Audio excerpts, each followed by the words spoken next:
G'day everyone. Before we start my review, I'd like to wish everyone a happy Christmas and a productive day. Hope everyone enjoys the day today, and I hope you enjoy your day with your family. And I'd like to thank everyone, all my subscribers who looked at all my reviews throughout the year, and more will be coming throughout the next year. So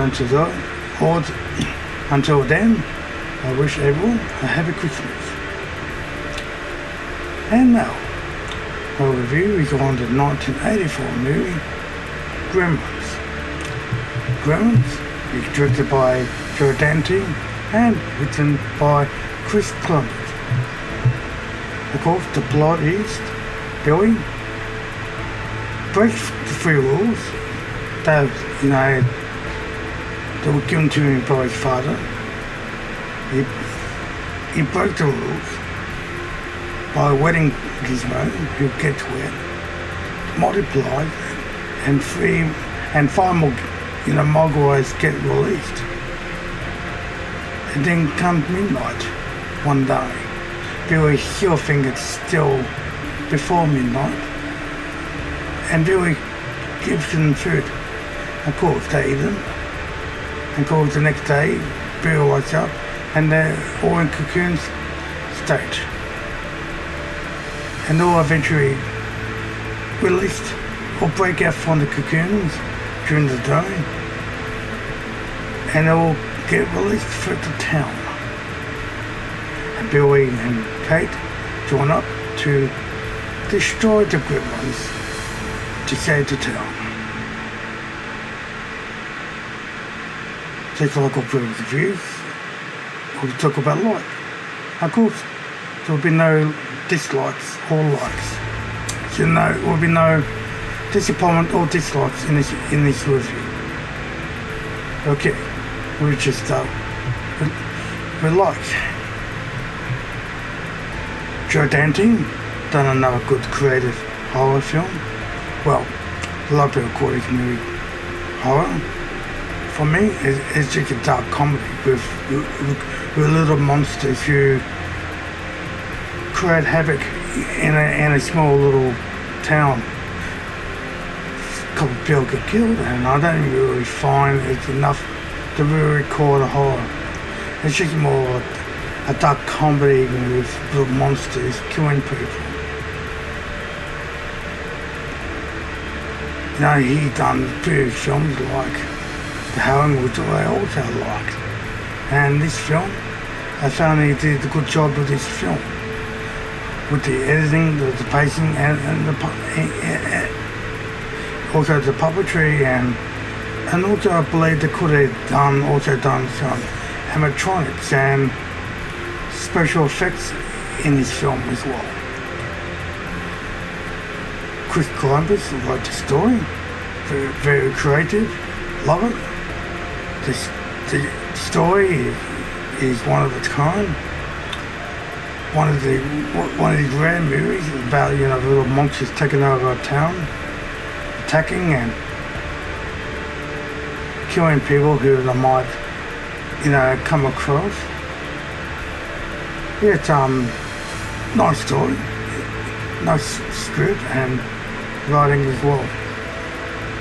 The cast of the film, it's our two main casts. Of course, is Zach Goigan as Billy Falco and Kate, and for Kate, it's Kate Berger, as the two main actors of the film, who team up and to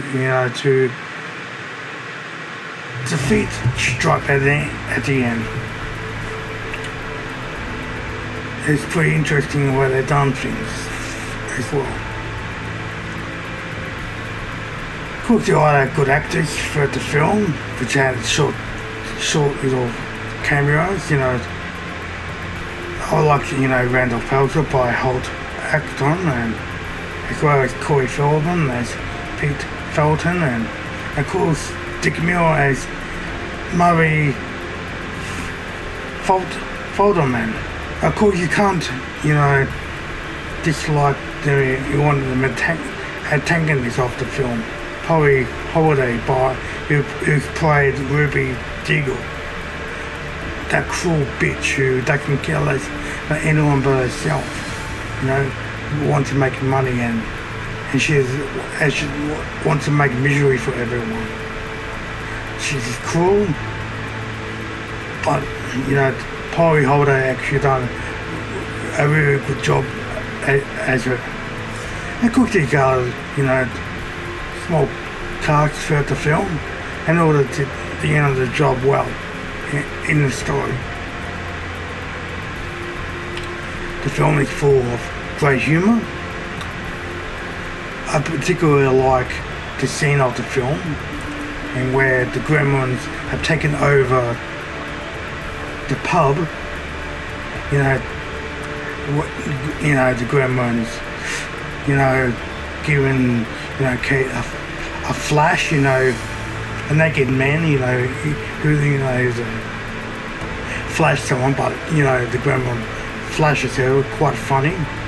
You see a Gremlin with two puppets, and making all this noises and stuff to another puppet. And Gremlin, and he ended up getting shot. You see a Gremlin, doing rap dance and stuff. You see another masked Gremlin, shooting at Kate. It's all quite well done and also quite funny as well. And then we got the Gremlin sitting in the picture theater watching Snow White. Very quite funny as well. The old puppets, sitting in a picture theater watching Snow White. Of course, the Gremlins, I guess they all had to go somewhere. But they're all watching, Snow White in the Seven Dwarfs, and all singing and more, really enjoying it. When it comes to the gore and kills, well, there's not many kills of the film. The first kill goes to Roy Hansen, who, the science teacher of the school. He's the first victim. He was trying to give the Gremlin a candy bar and he more or less get his hand bitten, because he doesn't see it. Then when Billy goes to the school and find out, that he was dead, and he see his needle sticking out of his butt. Of course, these 4 other Gremlins who die in different fashions by Billy's mother. The first, the Gremlins went to a blender by, this is all done by Lynn Palser, sorry. She stabbed the Gremlin 3 times. She shoved it into a microwave by spraying the Gremlin with, by look of thing, or some type of fire spray. It explodes in the microwave. And of course, when Bill returns home, he decapitates the Gremlin. Of course, Billy's mother, Lynn Palser, she gets attacked by a Gremlin. And of course, she gets scratched a few times, and Billy saves her by decapitating the Gremlin's head.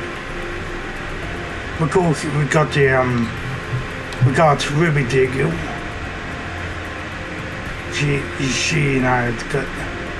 Her death is by having her seat get flying out of her window. I always laugh at that. Of course, we got the 2 cops. Deputy Brent, car flips over, as well as Sheriff Frank. He was in the same car, which flipped over. Not really sure they died. Didn't really show what happened. Because the car that went into a shop exploded. so they don't really know what happened to him. When the man hand gets stuck in a mailbox, he'll get another prick of the film. Of course, another guy dressed in a Santa Claus outfit, Ron Corbin, he gets killed, by the Gremlins as well. The entire cast of Gremlins die in an apartment store, and except for, Stripe. Stripe death happens at the end of the film, in which Gizmo Morris pulls the string and causing the sunlight to struck him. This is when he was trying to, create more Gremlins, and he all melt away. It's a lot of good special effects in this film. When Stripe jumps into the pool, and which makes more Gremlins. And when Gizmo gets covered by water for the first time, you see him multiply. It was pretty cool as well. When the Gremlins hatch, that was pretty cool. You see everything all glowing and smoke to come, in the attic, and very done, quite well done. Yes, when it comes to the vertigo of the film, the film is well written, directed, pacing, everything is quite good. A nice cast, Billy and Kate, a nice chemistry in the film. Both actors of them, Jack Gorgon and Kate, both characters, Billy and Kate, great chemistry together. Polly Holiday, as Miss Diggle, she did a good villain of the film. Very mean, really bitchy, very cruel to everyone. Loved her in her cast. Corey Feldman, as Pete, even though he has a small part, he did a decent role for a kid at the time. Holt Acton, Randall Pelzer, he did a good job. Linda Pelzer, good job as well as Bill's mother. And also Dick Miller as Murray Flutterman as well.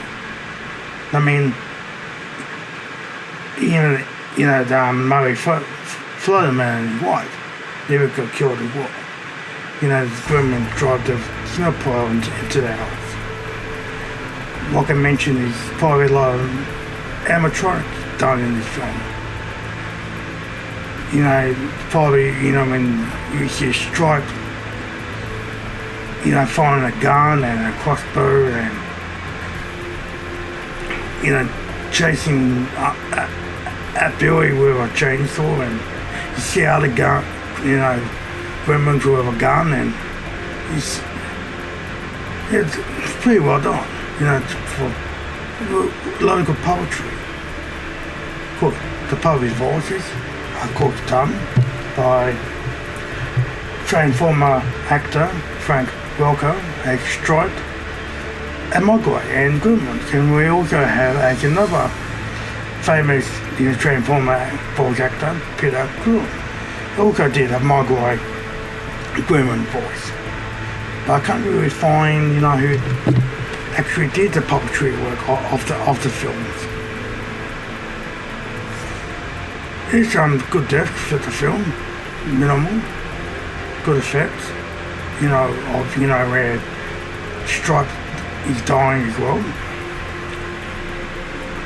And it's pretty cool how the Gremlins all die in the picture theatre, how they all, you see one of them dressed up like a outlaw, and all the other Gremlins running around on fire and stuff, or before the picture fair explodes.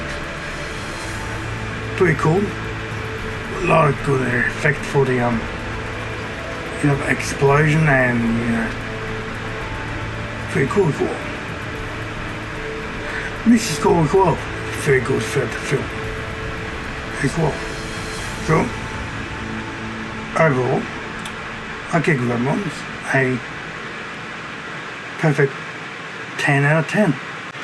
Thank you for checking out my movie review of the 1984 movie Gremlins. If you like what you see, give me a like. If you're new to my channel, great. Join the family and subscribe to my channel.